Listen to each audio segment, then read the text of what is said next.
Hi guys, and welcome to my Diablo 3 Season 5 Barbarian Starter Guide. In this guide I'll be talking about what you need to do to reach Torment 10 difficulty after reaching level 70. In Season 5 things are a bit different because the game will give you a pretty good 6-piece set just for completing a number of pretty easy objectives. So when you reach level 70 you get free 2-piece set from Might of the Earth. When you kill Torment 2 Zoltan Kull you get another 2 pieces for your 4-piece bonus. And then when you clear Greater Rift 20 solo, you get the full set. And this will let you use the leapquake build in higher torment levels.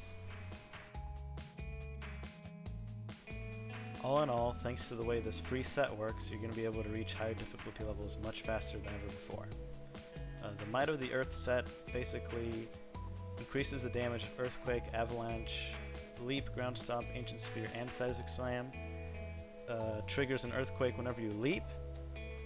Gives your leap the Iron Impact rune, and it will reduce the cooldown of a number of your abilities for every 30 fury you spend. So it synergizes very well with Ancient Spear and a couple of other abilities which I'll talk about later. In any case, once you have your 4-piece, you're going to want to jump into Greater Rift 20. So here's the build I recommend for that, and you can adjust this based on the items you currently have. If you've gotten some other legendaries before reaching this point, then you can use perhaps a different ability here, maybe Hammer the Ancients, maybe Ancient Spear already, but this is a pretty simple build where you charge between mobs, you use your leap to trigger the Earthquake, you have DPS increasing passives, and then you have Battle Rage and Overpower just to further increase your damage. And then Seismic Slam and whatever other abilities you're filling. This should let you get Greater Rift 20 pretty easily in 10 minutes or less. And once you have your full 6-piece, you're going to be able to start at T6 right away. So at that point things get a lot more interesting with your build, so let's take a look at that. So Season 5 introduces a number of new legendary items and affixes, which specifically enhance this Leapquake build. The most important one is going to be your weapon, Blade of the Tribes. I was lucky enough to get actually all 3 of these items on my first or second T6 Rift after I completed the full set, so I was able to jump into the pretty much the full Leapquake build right away. But this weapon, it greatly increases your Earthquake damage, and it also causes Warcry and Threatening Shout to trigger both Earthquake and Avalanche. So that's massive damage just for using your shouts, which have a short cooldown. So, it's very, very nice synergy there with the set bonus. Dread Iron. This is a new affix and a new bonus on this spell. You get Ground Stomp causes an avalanche if you're using Ground Stomp, which you probably won't be. But then it also increases avalanche damage by up to 200%, which is crazy, because avalanche can do about between 2,000 and 6,000% weapon damage base. So that's pretty awesome.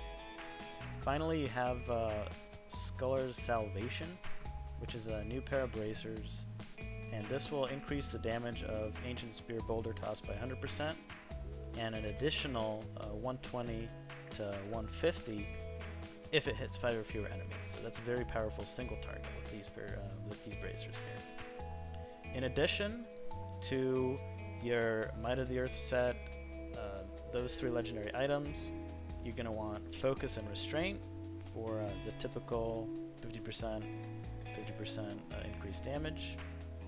And then, I don't have a good necklace yet, but Hellfire is probably going to be a go-to. So you can get a 5th passive, like Nerves of Steel, and then use a DPS passive in addition to that.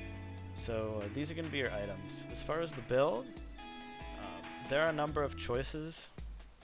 I've seen a lot of people go for a physical build with Earthquake Cave-In, where Earthquake pulls enemies in, which is nice. And then the physical bonus would also affect Ancient Spear for additional single target damage. Now, with this I've cleared Greater Rift 50 in about 6 minutes, and I've decided to go for the Fire Rune just because Avalanche does so much more damage. The baseline Avalanche is 2400% weapon damage, and with Volcano it does 6600 over 5 seconds. So that is a pretty big increase. That's why I went with this. and when you combine it with the other bonuses, it's a huge amount of damage. The passives are Ruthless, Earthen Might, Rampage, Nerves of Steel, and if you have Hellfire, you could go for Brawler or Animosity, which increases Ancient Spear's damage and also makes sure that your Fury is topped off. And by the way, as you build this set of gear here, your Torment potential is going to go up. So with just the 6-piece, I'd say probably T6. When you get your weapon, you're going to be able to go to T7 or T8. And then once you have Focus and Restraint and the belt and the bracers, you're probably going to be able to do T10. And also when you get those better rings, you can put in legendary gems. So I recommend Bane of the Trapped, Bane of the Stricken once you start doing Greater Rifts, and Bane of the Powerful. And then when you're really pushing higher Greater Rifts, you can go for the Esoteric Gem and swap that out for Bane of the Powerful. Now one last thing is obviously your cube. And I don't have all the cube items yet, but you do want Lut Socks, which lets you cast Leap 3 times. This is a new affix on Band of Might, which gives you an additional damage reduction after you cast Furious Charge, Ground Stomp, or Leap. And then for your weapon, you want Furnace.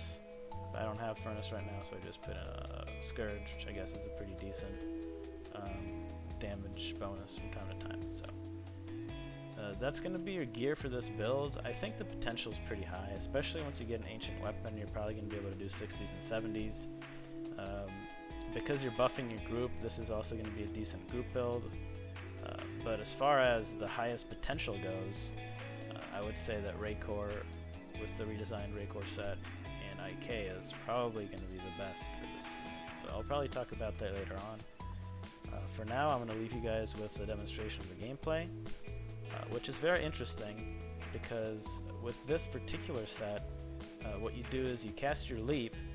That's going to put Leap on cooldown after 3 casts. Then you use Ancient Spear. Then you use Warcry or Threatening Shout. Then use Ancient Spear again, and then you're able to just continue leaping. And you can do that up to almost 3 times in a row, or even more than that if you have high cooldown reduction, which is what you want to aim for in your Paragon, and at least a couple pieces of gear, I would say. So real quick, Paragon, you want movement speed. I'm going to say maximum fury because this increases Ancient Spear's damage. Max out CDR, then crit chance, crit damage. Max out resist all, then armor, and then life. And then max out area damage for utility. And the other ones I don't think are that important, but life on hit and resource costs are both good. So that's I think everything as far as the build goes and the abilities. And now I'm going to show you guys a little bit of gameplay. Thanks for watching, and good luck.